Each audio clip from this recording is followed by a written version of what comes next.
morning! Welcome to this new video tutorial. Based on what we've learned on the third exercise last week, now it's time to color our miniature. Ciao ragazzi, benvenuti in questo nuovo video tutorial e dopo quello che abbiamo imparato nel terzo esercizio la settimana scorsa, ora è il momento di dare colore alla nostra miniatura. I'll show you very quickly how to take advantage of the spray shading we made for the Slapchop technique. Vi mostrerò rapidamente come sfruttare al meglio il pre-shading che abbiamo realizzato la volta scorsa per la tecnica dello Slapchop. Once you're done with pre-shading, we will only have to choose the colors we'd like to use, but contrast paints or inks work best here because their transparent consistency allows the colors to pick up all the depth and shading we created underneath.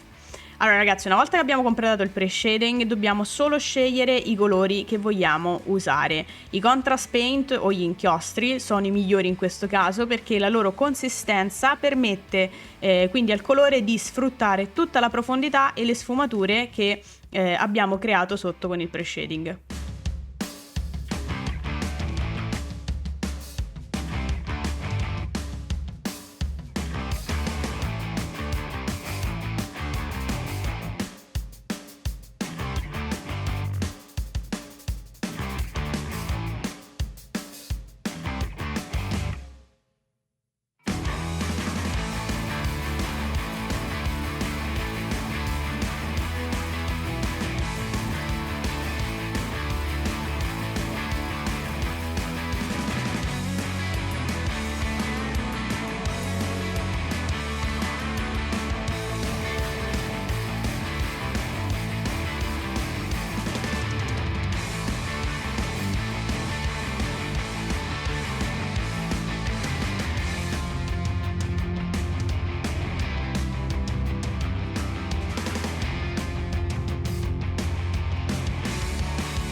Okay guys, so as you can see, the pre-shading is working. We have some lighter parts here and there. And once it's dried, you can also add an extra lighter dry brushing if you want, but it's not mandatory of course.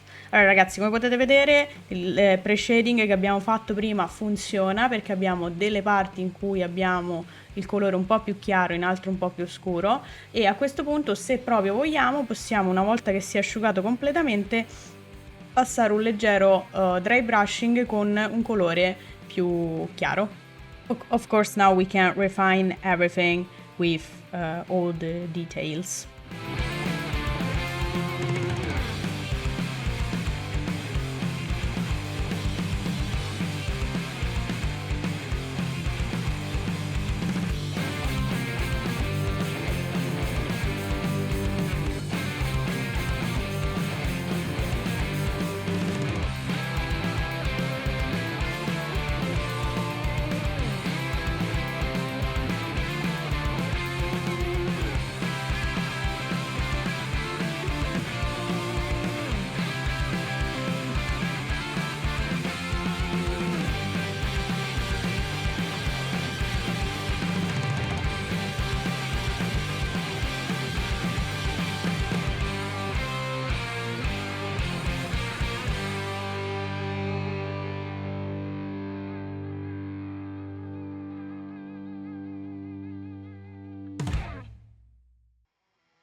So guys, this is all for today, and don't forget to post your practice, exercises and whips on Discord, and see you next time. Allora ragazzi, per oggi è tutto, non dimenticatevi di postare i vostri lavori, i test, le varie prove che farete su Discord, e ci vediamo al prossimo video. Warm up your brushes!